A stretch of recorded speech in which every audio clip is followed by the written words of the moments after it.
இப்போ நீங்கள் கதைகள்லாம் கேட்கும்போது தூங்குறீங்களா இல்லை முழிச்சுக்கிட்டீங்களா? ஒரே ஒரு கேள்வி, நான் நேர்மையா கேட்ட நீங்க பதில் சொல்லுவீங்களா? சொல்லுங்க. Rubilux paints, best quality, best value for money. உங்கள் பேர் சொல்லும் பெயிண்ட் ரூபிலக்ஸ் பெயிண்ட்ஸ். சென்சார்ல பிரச்சனை வராம எந்த அளவுக்கு டூ மச்சா போக முடியுமோ அந்த அளவுக்கு டூ மச்சா. இது உங்களுக்கு உண்மையா இவங்க ரெண்டாவது படம், நாலாவது படமா அஞ்சாவது படம்? நாலாவது சார்.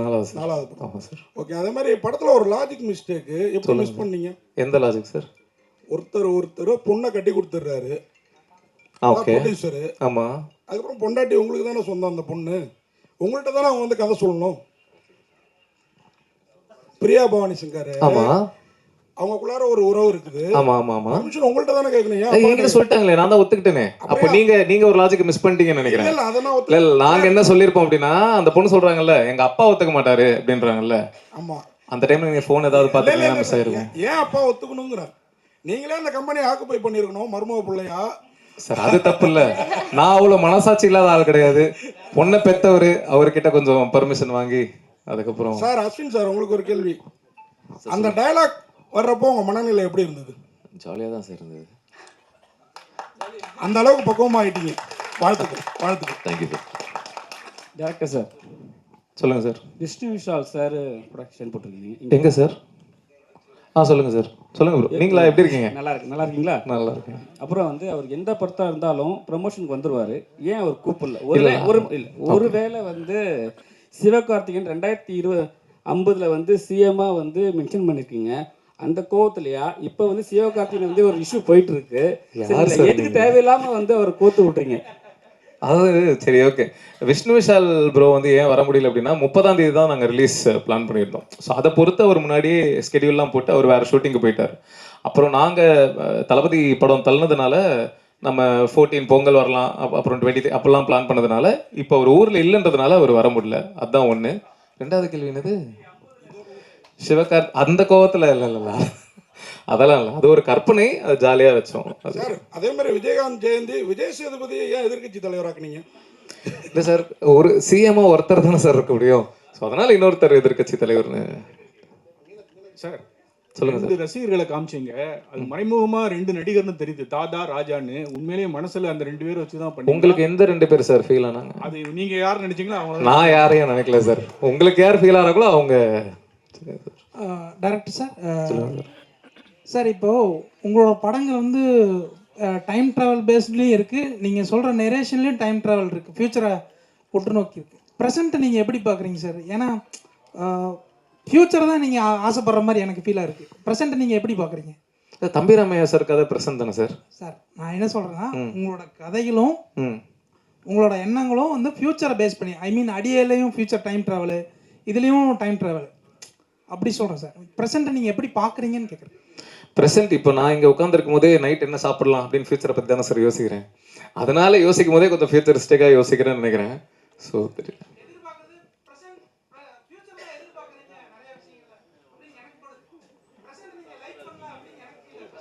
ஓகே சார், இதை நான் கருத்தாக எடுத்துக்கவா?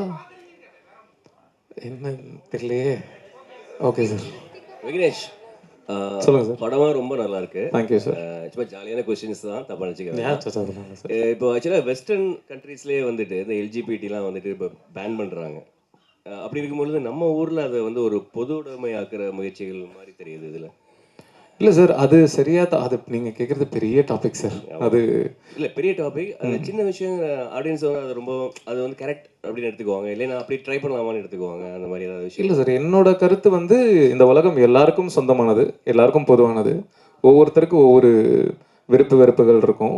ஒவ்வொருத்தருக்கு அது பிரச்சனைன்னு சொல்லக்கூடாது. இப்போது எல்ஜிபிடி அவங்களுக்கு பிரச்சனை, ஏன்னா அது பிரச்சனை கிடையாது, அதுதான் எங்களோட இயற்கை அப்படின்னு அவங்களோட கருத்து இருக்கும்.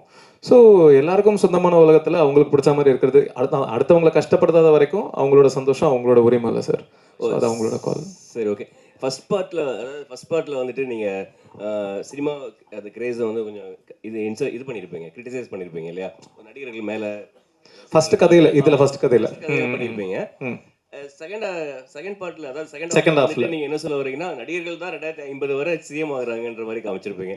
அது ஒரு கான்ட்ராஸ்டான விஷயமா அது ஒரு சர்க்காஸ்டிக்கான ஒரு விஷயம் தானே சார். இப்போ இருக்கிற விஷயத்த சொல்றோம். 50 வரைக்கும் இப்படியே இருந்தா அப்படின்னு அது ஒரு சர்க்காசம் தான் சார் அது. சரி. அப்புறம் மகளையே லவ் பண்ணலாம் அப்படின்ற ஒரு ஐடியா உங்களுக்கு இன்ஸ்பயர் பண்ணது யாராவது இருக்காங்களா? இல்ல நீங்க கதையெல்லாம் ரிவீல் பண்றீங்க. இதுக்கு நான் பதில் சொன்னா கதையை சொல்ற மாதிரி ஆயிரும். சரி. ஆனா அது இல்ல அப்படின்னு தானே நம்ம கடைசியில சொல்றோம். ஓகே. அப்புறம் lover and girl bestie, lover and boy பெஸ்டிலாம் இருக்கிற மாதிரி ப்ரொடியூசருக்கு வந்து ஒய்ஃப் இருக்காங்க. அப்புறம் ஒரு ஒய்ஃப் பெஸ்டி கால் பண்ற மாதிரி தெரியுது. அது ஒய்ஃப் பெஸ்டி மாதிரி நெக்ஸ்ட் பார்ட்ல ஏதாவது ஒய்ஃப் பெஸ்டின்ற ஒரு டேர்ம் கொண்டு வர மாதிரி ஏதாவது ஐடியா இருக்கா? இது நான் யோசிக்கிறேன் சார். பார்த்து பண்ணோன்னா அவரே ஜோடி இல்லைன்னு என்கிட்ட கோபமா பேசிக்கிட்டு இருக்காரு. இதை என்கிட்ட ஐடியாவா சொல்லி ட்ரை பண்ணலாம் சார். Director sir, hello. சொல்லுங்க சார். 2021 அற்புதம்னு ஒரு தெலுங்கு படம். Okay sir. அதில் செல்போன் வந்து மின்னல் வரும். ஓகே. மின்னல் வந்தோன்னா அது பின்னாடி போயிடும். அந்த இது அதுலேருந்து எடுத்திருக்கீங்க. நான் அற்புதமா பார்க்கல சார், எனக்கு தெரியல. மேபி வந்திருக்கலாம், சிமிலர் தாட், தெரியல சார். டைரக்டர் சார் சொல்லுங்க சார். லெஸ்பியன் என்னும் ஒரு இனச்சேர்க்கை வந்து அதை எதிர்க்கிறவங்க என்ன சொல்கிறாங்கன்னா அது ஒரு வாழ்க்கை முறை அல்ல, செக்ஸில் ஒரு வகை அப்படின்னு தான் சொல்கிறாங்க. நீங்கள் இதை ஏற்றுக்கிற மாதிரியே கதையை கொண்டு போய் இருக்கீங்க. உங்களுடைய கருத்து என்ன? இல்லை சார், நான் ஏற்றுக்கிறேன் சார். அதான் சொல்கிறேனே, ஒவ்வொருத்தருக்கு அவங்களோட வெறுப்புகள் அவங்களோட உரிமை. அதை நாம் இதுதான் சரி இதுதான் தப்புன்னு சொல்லி, இப்போது நீங்கள் தாடி வச்சுருக்கீங்க, தாடி வைக்கக்கூடாதுன்னு நான் சொன்னால் சரியா சார்? அது உங்களோட உரிமை இல்லை, உங்களோட வெறுப்பு இல்லை. அது இப்போ அரிக்கும், குளிச்சுட்டு துவைக்கிறதுக்கு இதை துவட்டுறதுக்கு கஷ்டமாக இருக்கும் அப்படிலாம் சொன்னால் நான் பார்த்துக்கிறேன் அப்படின்னு தானே நீங்கள் சொல்லுவீங்க. அதே மாதிரி தானே அவங்க. இப்போ நான் லெஸ்பியன், இப்போ நான் ஒரு கேன்னு வச்சுக்கோங்களேன், நான் கேவாக இருக்கிறதுனால உங்களுக்கு என்ன அது பாதிப்பாக போகுது அப்படின்னு தானே நான் கேட்பேன். புரியுதுல உங்களுக்கு? ஸோ அது அவங்களோட உரிமை சார். அது ஒரு குடும்ப அடுத்தடுத்து சங்கிலி தொடர் மாதிரி போகணுமே, அது குறையுமே? அது எது சார்? அது மாதிரி நீங்கள் சொன்ன மாதிரி செஞ்சால் அடுத்தடுத்து அந்த குடும்பத்தின் சங்கிலி தொடர் வரணும்ல, அது குறையுமே? இல்லை சார், அதான் நீங்கள் இப்போ கேட்குற கேள்வி வந்து ஒரு பெரிய டிஸ்கஷன். இதை நான் ஒரு வார்த்தையில் பதில் சொல்ல முடியாது. அது உட்காந்து ஒரு அரை மணி நேரம் 1 மணி நேரம் ஒரு டிபேட்டாகவே பேசக்கூடிய ஒரு டாபிக். ஸோ குடும்பம் இப்போ நிறைய பேர் அப்படின்னா ஒரு ஆணும் பெண்ணும் கல்யாணம் பண்ணிக்கிறாங்க, நான் குழந்தை பெற்றுக்க மாட்டேன் அப்படின்னு முடிவு பண்ணிட்டு வாழ்கிறாங்க. அப்போ கூட குடும்பம் தொடராதே சார். அப்போ என்ன சொல்லுவீங்க? அதான் அது தப்புன்னு சொல்லலாமே. அதான் சார், அகைன் அப்போ ஒரு ஆணும் ஒரு பெண்ணும் கல்யாணம் பண்ணிட்டு குழந்தை பெற்றே தான் ஆகணும் அப்படின்னு ரூல் கிடையாதுல்ல. இப்போ நிறைய பேர் குழந்தை பெற்றுக்காமலும் வாழ்கிறாங்கல்ல. ரூல் இல்லை, உங்கள் அம்மா அப்பாவும் எனக்கு அம்மா அப்பா அப்படி தானே போயிருக்காங்க. அதனால கவர்மெண்ட் ஆஃப் இந்தியா எல்லாரும் குழந்தை பெற்றுக்கணும்னு ரூல்லாம் கிடையாது சார். அக்ரிமெண்ட்டை காட்டுங்க சார். சார் இல்லை அக்ரிமெண்ட்லாம் இப்போ நான் கல்யாணம் பண்ணிக்கிறேன், என் ஒய்ஃபும் நானும் குழந்தை பெற்றுக்கணுமா வேணாமன்றது நான் தானே சார் முடிவு பண்ணணும். அது ரூல் கிடையாதுல்ல. அது ஆமாம்மா, அதை அப்ரூவ் பண்ணிட்டாங்க. ஆமாம். ஓ சப்போர்ட், ஓகே ரைட். இல்லை ஓகே, இல்லை அது லீகல் தான். 377 ரூல். ஹலோ. ஓகே சார், இங்கே சார். சார் இந்த பக்கம் சொல்லுங்க சார். இப்போது சினிமாவில் பார்த்தீங்கன்னா இன்றைக்கி வந்து ஒவ்வொரு படமும் ஓடுறதுங்கிறதே ஒரு மிகப்பெரிய விஷயமா இருந்துட்டு இருக்கு கடந்த சில வருடங்களாக. சர்ச்சைக்குரிய கதைகளை எடுத்துக்கிட்டோம் அப்படின்னா அது ஒரு பரபரப்பை கிரியேட் பண்ணும். இப்போ உங்கள் ஹாட்ஸ்பாட் 1க்கு வந்து ட்ரெய்லர் ஒரு பரபரப்பை கிரியேட் பண்ணதால தான் படத்துக்கு ஒரு ரெஸ்பான்ஸ் உங்களுக்கு கிடைச்சிது. அதனாலேயே இந்த படத்துலையும் சர்ச்சைக்குரிய 3 கதைகளை எடுத்துக்கிட்டு பண்ணீங்களா? சர்ச்சைக்குரிய கதைகளை பண்ணக்கூடாதுன்னு கிடையாதுல்ல சார். பண்ணக்கூடாதுன்னு இல்லை, அதனால தான் பண்ணீங்களான்னு கேட்குறீங்களா? இது ஒரு ட்ரெண்டாகவும் போயிட்டு இருக்கு. சில யங் டைரக்டர்ஸ் அப்படி பண்ணிட்டு இருக்காங்க. அதே ஃபார்முலா நீங்கள் ஃபாலோ பண்ணுறீங்களான்னு கேட்குறேன். இது ஒரு விவாதம் கிரியேட் பண்ணும். இது இப்போ அப்படியான படங்கள் தான் அதிகமா வருது. ஆமா சார். இப்போ ஹாட்ஸ்பாட் 1 ஒரு ஃப்ளேவர்ல இருந்தது. ஸோ இப்போ ஹாட்ஸ்பாட் 2 அப்படின்னு நான் பண்ணும்போது லவ் ஸ்டோரி பண்ண முடியாதுல்ல. ஏன்னா ஹாட்ஸ்பாட் 1 பார்த்துட்டு 2 பார்க்க வர ஆடியன்ஸ் வந்து 1 என்ன ஃப்ளேவர்ல இருந்ததோ அதே மாதிரி ஒரு ஃப்ளேவர் தான் 2ல எதிர்பார்க்க போறாங்க. ஸோ அதே ஃப்ளேவர்ல சர்ச்சைக்குரிய விஷயங்களை பேசலாம் அப்படின்னு நினைச்சு பண்ணது தான் சார். 1ஓட கம்பேர் பண்ணும்போது அதுல ஒரு ஃபேமிலி டச் ஓரியன்ட் அப்படி இருந்தது. இதுல எல்லாமே வந்து உங்களுக்கு 3 டாபிக்குமே ஒரு கான்ட்ராவர்சியாவே தான் சுற்றி வருது. அதுக்குண்டான சொல்யூஷனும் கொஞ்சம் முடிக்கும் போது அப்படியே கொஞ்சம் அலூஃபா முடிச்சுட்டு போகிற மாதிரி இருக்குன்னு சொல்ல வரேன். Okay sir. வெளிப்படையாக அதில் ஒரு வெளிப்படை தன்மை இருந்தது ஃபர்ஸ்ட்டில். தெரியலையே, எனக்கு கேள்வி எப்படி சொல்கிறது. நான் எனக்கு தெரிஞ்ச அளவுக்கு என்ன அதை சொல்யூஷனாக சொல்ல முடியுமோ அதை சொல்ல ட்ரை பண்ணியிருக்கேன். ஃபர்ஸ்ட் கதையிலையும் சரி, செகண்ட் கதையிலையும் சரி. கடைசி கதையில் சொல்யூஷன் கிடையாது, ஒரு காதலை பற்றி பேசியிருக்கோம். அதுக்கப்புறம் ஒரு ஷாக்கிங்கான ஒரு எண்டு கொடுத்துருக்கோம். அதுதான் சார். ஓகே.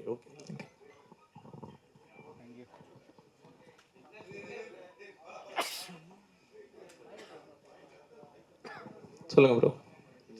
கள்ளக்காதல் அதிகமா ஆதரிக்கிறீங்களோ? இன்னும் நீங்க பேசலையே அப்படின்னு பார்த்தேன். லேட்டா பேசினாலும் லேட்டஸ்டா கள்ளக்காதல. கள்ளக்காதலுக்கு பயங்கரமா ஒரு பிலாசபிலாம் சொல்றீங்க. சசிகுமார் சார் ஒரு டயலாக் சொல்லியிருப்பார்ல, பின்னாடி இருந்து இவர் தான் எமோஷன் ஆவார்னு பார்த்தேன். இதுவே தப்பா இருக்குதே, பொண்ணை லவ் பண்ற மாதிரி வருதேன்னு நினைச்சேன். பட் ஆனா அதை விட பெரிய குண்டு கூட இருக்கிற ஃப்ரெண்டு துரோகம் பண்ற மாதிரி ஒண்ணு வச்சீங்கல்ல. கேள்வி திரும்பி கேளுங்க சார். ஃபர்ஸ்ட் கேட்டீங்களா கேளுங்க. இல்ல கள்ளக்காதல் தானா? இல்லை சார், காதல் எது சார் நல்ல காதல் கள்ளக்காதல்? எல்லாமே காதல் தானே சார். அதான் மாதிரிதான். பட் அது சரியா தப்பான்றது அகைன் அவங்களோட. அதுக்குன்னு கள்ளக்காதல் ஆதரிக்கிறேன் அப்படி எடுத்துக்காதீங்க. இல்ல சார், ஒருத்தருக்கு துரோகம் பண்ணாவே அது கள்ளக்காதல் கணக்கு தானே சார் அது வருத்தம். அப்புறம் எப்படி சார் அது நல்ல காதல் எல்லாமே சொல்ல முடியும்? அந்த 2 பேருக்கு அது நல்ல காதல் தானே. புருஷனுக்கு தான் அது கள்ளக்காதல், அவங்க 2 பேருக்கு அது நல்ல காதல் தானே. அதே போல இப்போ இருக்க ஜென்ரேஷனையும் கொச்சையா தான் சொல்ல வரீங்க. எந்த ஜெனரேஷனு? அந்த பொண்ணு வந்து ஆல்ரெடி பாய் ஃப்ரெண்ட் செக்ஸ் வச்சுக்கலாமா பொண்ணு பார்க்க வரும்போது கேக்குது. எந்த பொண்ணு? அந்த பொண்ணு ஏன் கேக்குது? அந்த வந்தவர் என்ன சொல்றாரு? பொண்ணுங்களுக்கெல்லாம் முடி வளர்க்க தான் தெரியும், முடிவெடுக்க எங்க தெரியும் அப்படின்னு கேட்கிறாரு. என் பையன் நான் சொல்றதை தட்ட மாட்டான், உன் பொண்ணுகிட்ட என்ன கேட்டுக்கிட்டு நீ கல்யாணம் பண்ணி அப்படின்னு சொல்றாரு. அவரு மேல இருக்கிற கோவத்துல அந்த பொண்ணு அப்படி பேசுறா. அது எப்படி சார்? நீங்க அதுக்கு எக்ஸ்ட்ரா டைலாக் கொடுத்தீங்களோ அப்படின்னு லவ் ஸ்டோரின்னு ஒண்ணு வந்ததுல, அதுல இப்ப லேட்டஸ்டா வரும்போது அதுல பாட்டி சொல்லுவாங்க, பாட்டி போய் நீ இது பண்ணு அப்படின்னு சொல்லுவாங்க.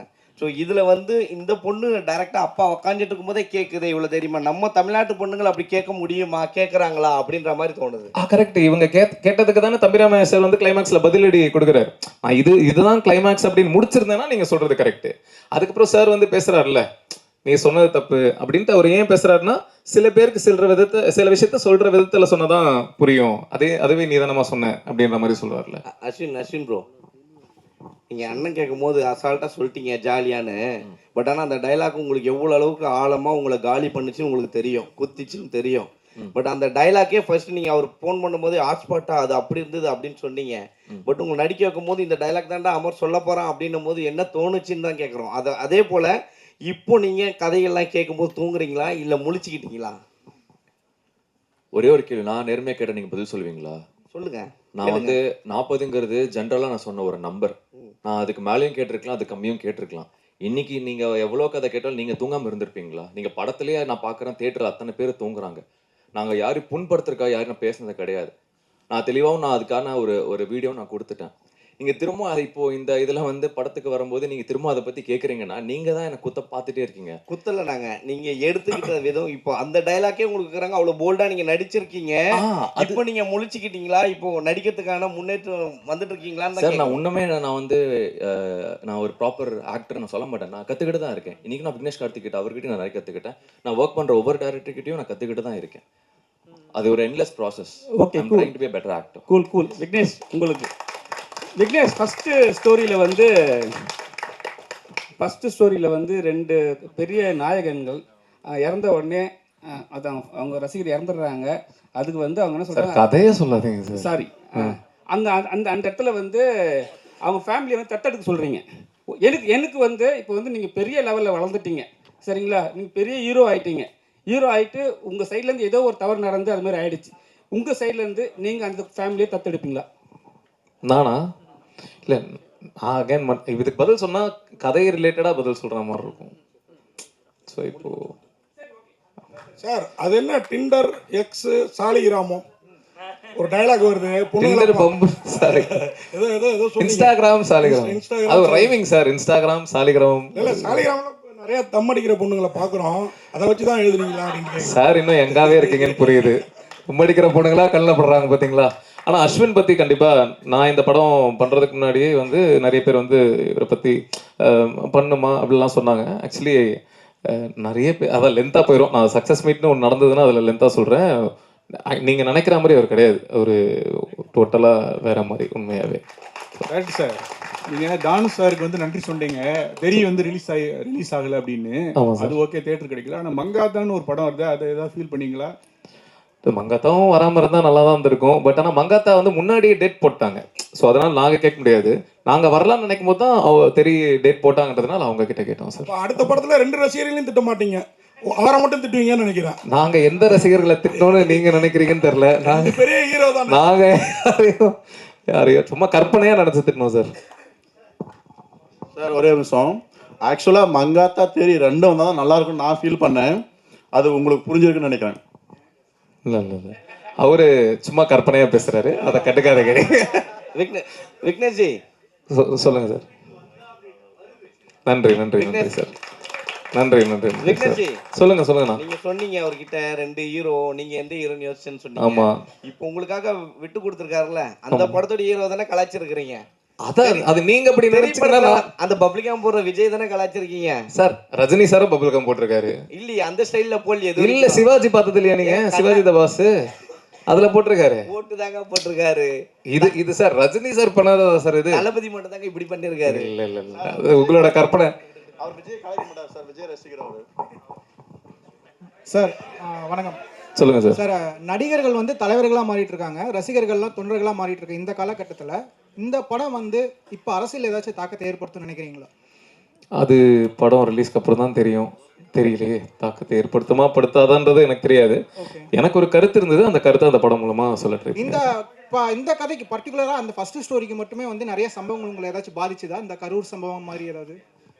இல்லை சார், நாங்கள் இந்த கதையை வந்து 2024 மேவா ஜூனா 2024 மேவோ ஜூனோ ஷூட் பண்ணிட்டோம் கதையை. 24 நான் சொல்றது போன வருஷம். எங்ககிட்ட ஃபுட்டேஜும் இருக்கு, அது பார்த்தீங்கன்னா உங்களுக்கு டேட் முத கொண்டு ரஷ்ல பார்த்தீங்கன்னா கண்டுபிடிச்சிடலாம். ஸோ அதுக்கும் இதுக்கும் சம்மந்தமே இல்லை. என் கதை எழுதுனது வந்து 2021 எப்பயோ எழுதி ரெஜிஸ்டர்லாம் பண்ணியாச்சு. ஸோ அதனால அதுக்கும் இதுக்கும். இன்னொன்று வந்து லெஸ்பியன் ரிலேஷன்ஷிப் வந்து பார்த்தீங்கன்னா செக்ஷுவலாக தான் ஸ்டார்ட் ஆகுது அப்படிங்கிற மாதிரி சொல்லியிருப்பீங்க. ஏன்னா ஃபர்ஸ்ட் வந்து உங்கள் ஒய்ஃப் வந்து பார்த்தீங்கன்னா ஃபிசிக்கல் ரிலேஷன்ஷிப் ஸ்டார்ட் பண்ணுறப்ப தான் வந்து பார்த்தீங்கன்னா அது எனக்கு இன்ட்ரெஸ்ட் இல்லை, லெஸ்பியனாக வருது அப்படின்ட்டு வருது. ஸோ லெஸ்பியன் வந்து வெறும் செக்ஸை மட்டும் தான் டிமாண்ட் பண்ணுது அப்படிங்க நினைக்கிறீங்க? அவ்வளோ டீட்டெயில்டெல்லாம் சொல்லவே இல்லையே சார். அந்த இடத்துல எனக்கு ஒரு 5-10 நிமிஷம் தான் இருந்தது. அதுக்குள்ளே அதை எப்படி சொல்ல முடியுமோ அப்படி சொல்ல ட்ரை பண்ணேன். ஸோ இல்லை sir. Thank you sir. Thank you so much. Rubilux Paints, best quality, best value for money. உங்கள் பேர் சொல்லும் பெயிண்ட் Rubilux Paints.